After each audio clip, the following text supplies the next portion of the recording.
I, female 34, have a sister-in-law, 25. Let's call her Hallie.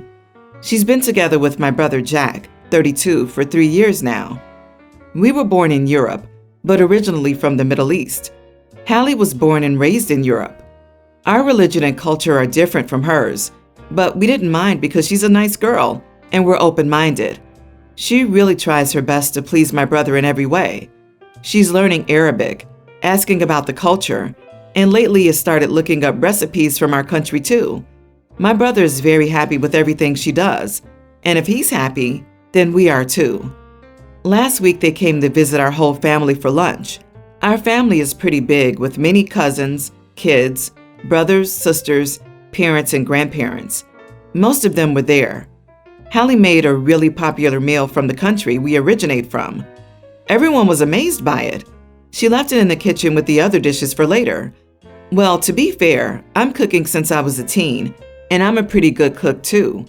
I was interested in how her food tasted, so I tried it. It wasn't bad, but I thought maybe I could fix it up with a bit of salt and spices. When we served the food for lunch, everyone complimented Hallie about the dish and how well she's done it. Here is where I might be the idiot. I told everyone that I fixed the food up with some salt and spices. Jack got very angry and started to argue with me in front of everyone. He told me there was nothing wrong with Hallie's meal and I shouldn't be disrespectful. But I believe in constructive criticism and I tried to help her learn. After they've gone and I saw Hallie crying in the car, my family told me I was an idiot and embarrassed our guest. I feel pretty bad. Am I the idiot? Edit. To clear things up, I didn't say it in a bad way. I told her I tried it myself, and for the first try, it tasted really good, but I thought it could use some salt and spices, so I put some more if you don't mind. Next time it'll be even better. And I didn't want to steal the spotlight. I just wanted to be honest. You should feel bad. You are the idiot. You praise yourself as a good cook, and you decide to add spices so you can also get recognition for a dish you didn't make. Get over yourself and try to butt out of situations that have nothing to do with you. You are the idiot. You say I believe in constructive criticism, but what you did was neither constructive nor criticism. You made the incredibly presumptuous, selfish decision to mess with the food that someone else had prepared for guests, without even asking her if that was okay, or if she wanted your help, or even your advice. That's not constructive criticism. It's food tampering and frowned upon in any context. You assumed that no one would like the food she'd prepared as it was, and that it needed your expert additions. You could have easily salted and seasoned your own portion and let everyone else decide how they wanted theirs to taste. Instead, you injected your own opinion into everyone else's food without their knowledge or permission. Next time, if there is one, worry about your own plate rather than everyone else's. You sound like a dreadful, self-centered nightmare with absolutely no understanding that the world doesn't revolve around you. You need to learn to sit down, be quiet, and let other people shine sometimes. But you are the idiot, and your ego could use some deflating. Update. Am I the idiot for putting extra salt in my sister-in-law's food? Thank you all for your comments and all the criticism. Even though it was hard to admit at first, I messed up. After my post, I started to think things through and had a long conversation with my grandparents. A lot of trauma unfolded, and I realized why I was like this with my sister-in-law. When I was around her age, I had a similar personality to her. Shy, kind to everyone, always smiling, and being very positive. Then bad things happened, and I started to change. I became the anxious, negative person I am today. When she became part of the family, I realized how she was, and then I thought she needed to toughen up. I saw my old self in her and thought if she stayed like this, she'd get hurt. It was something in my subconscious. I didn't even think how toxic I actually was to her. I hurt her brother, and embarrassed my family.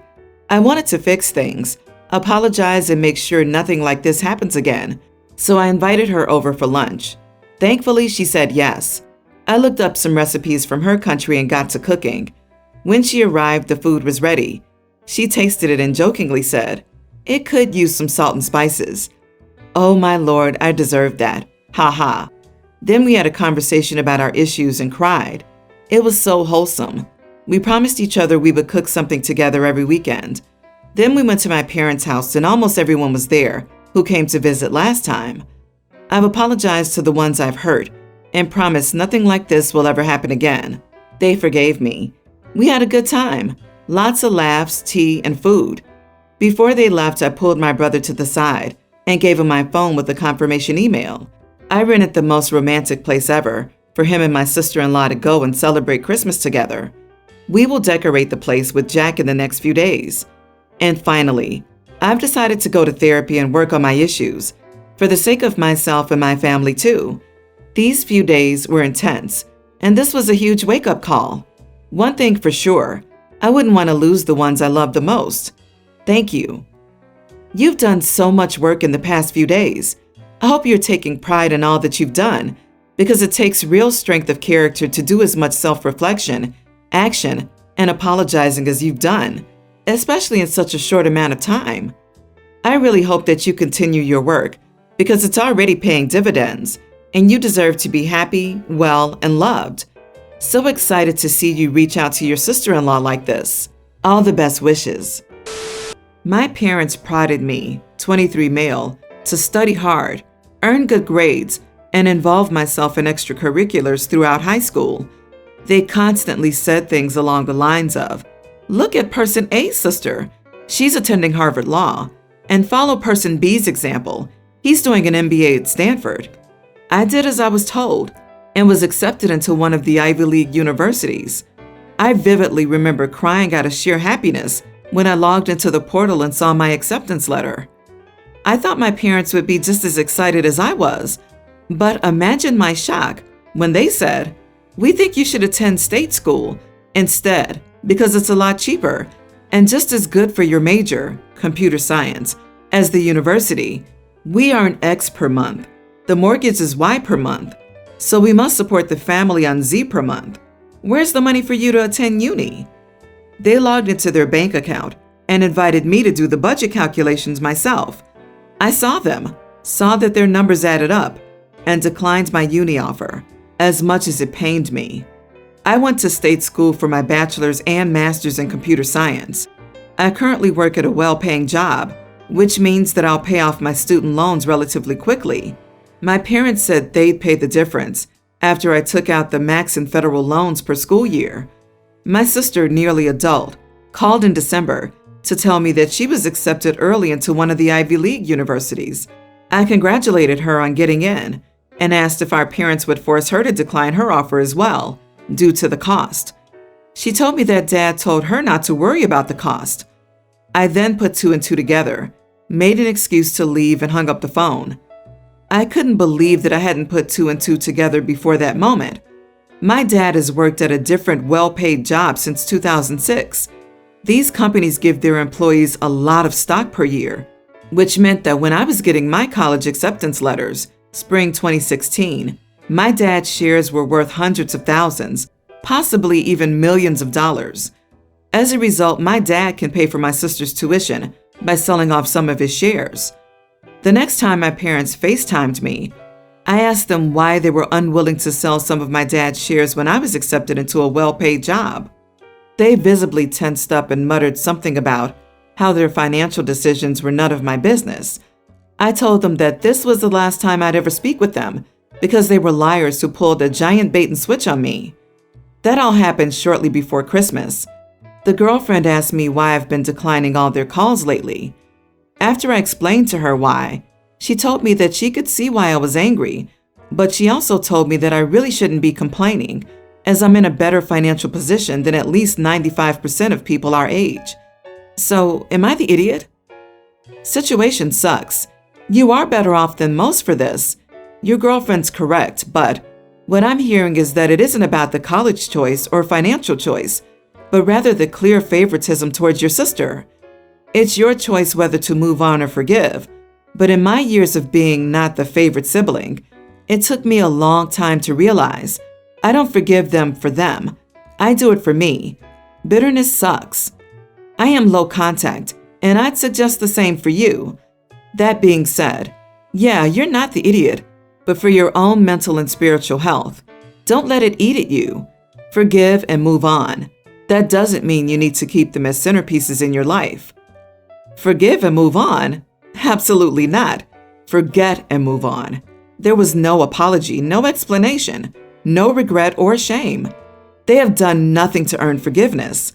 Imagine all the stress they put on this person's childhood by stressing the importance of going Ivy League or similar. Then they got in. Then the parents pulled the plug. Agree. Being in a better financial position than others your age is a separate issue. Lying is lying no matter how your situation compares to others. Pushing you, then pulling out the rug is awful. The main problem is they lied. That's a massive breach of trust. And now they're telling sister not to worry?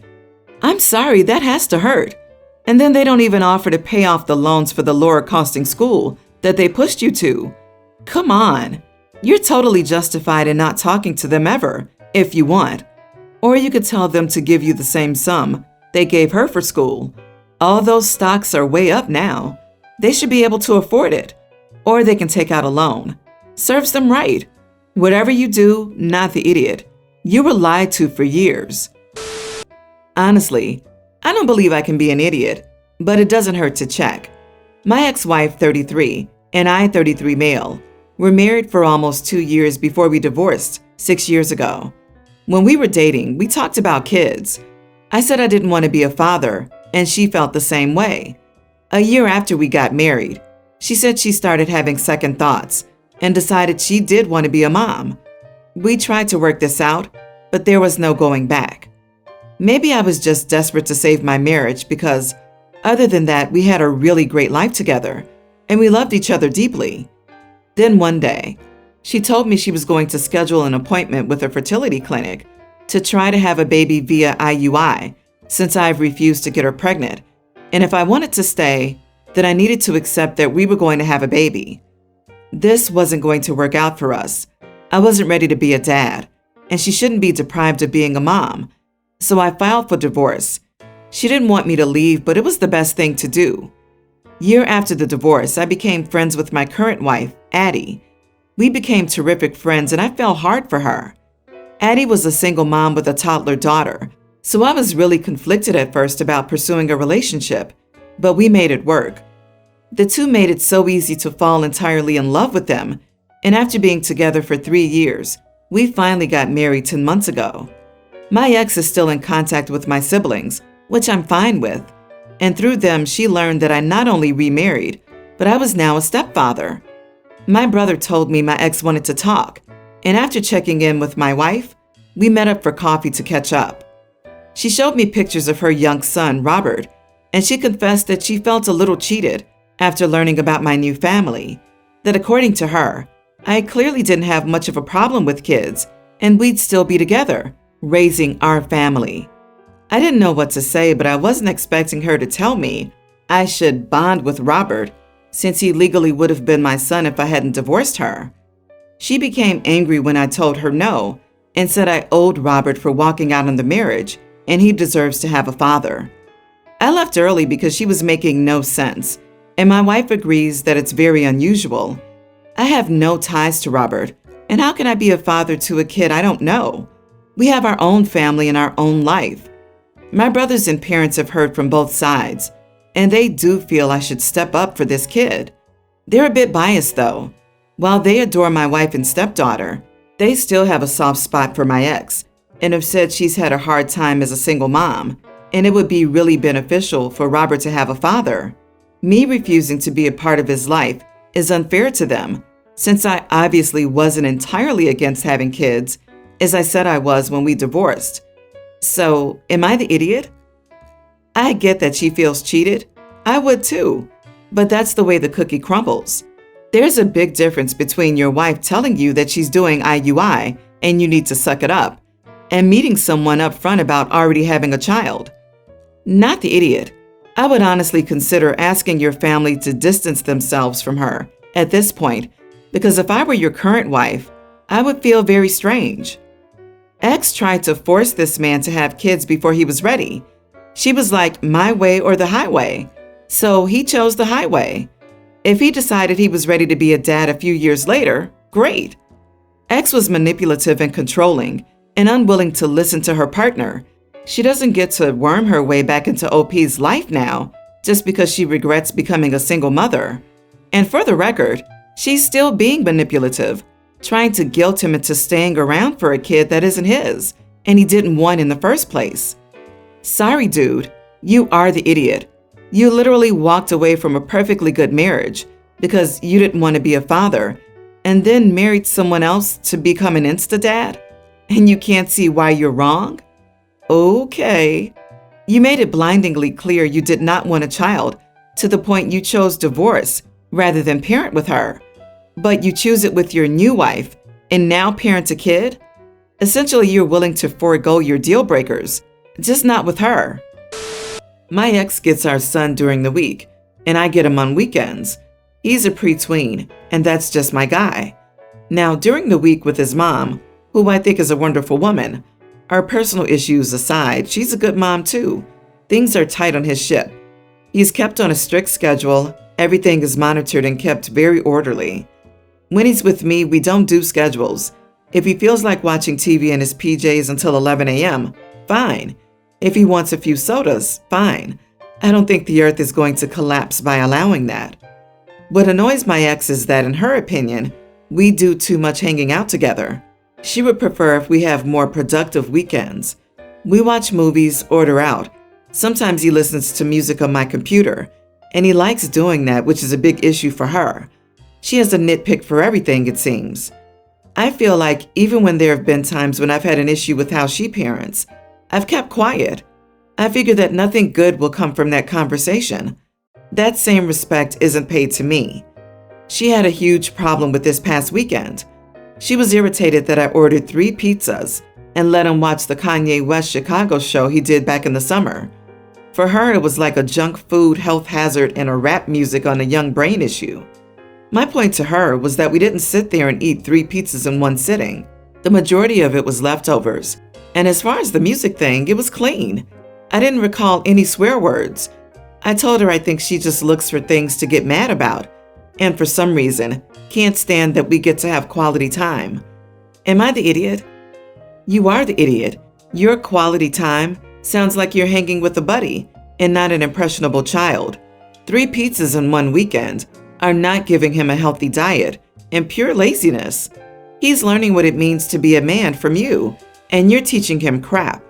Stop undermining his mother and step up. You are the idiot. I say this because she has to keep a tight ship.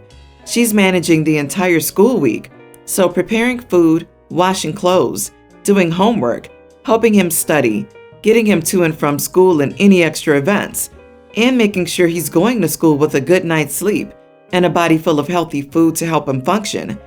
All you're doing is making your wife's week harder and harder. Your son is going to lean towards wanting to see you because it's more fun and will use this against his mother to make her feel less important. Not the idiot. Honestly, I don't think of a perspective like this. It's completely fine for OP to let his son be a kid and have a looser parenting style, but that's because it's the weekend. Honestly, I'd say OP should redo the schedule to get his son on some days during the week. This helps prevent a fun parent from forming and gives his mom a break during the week. Disagree. There's a difference between a looser parenting style and not parenting. I'm a teacher, and I can tell you I've had students that were like your son. We knew when they were at their dad's. At school the next day, they would be unsettled and usually defiant. Often they're also very tired from all the junk food and late nights. You're setting your son up here. You're treating him like a bro rather than a son. This will cause serious division in how he sees his parents. And I don't even want to think of the teenage years.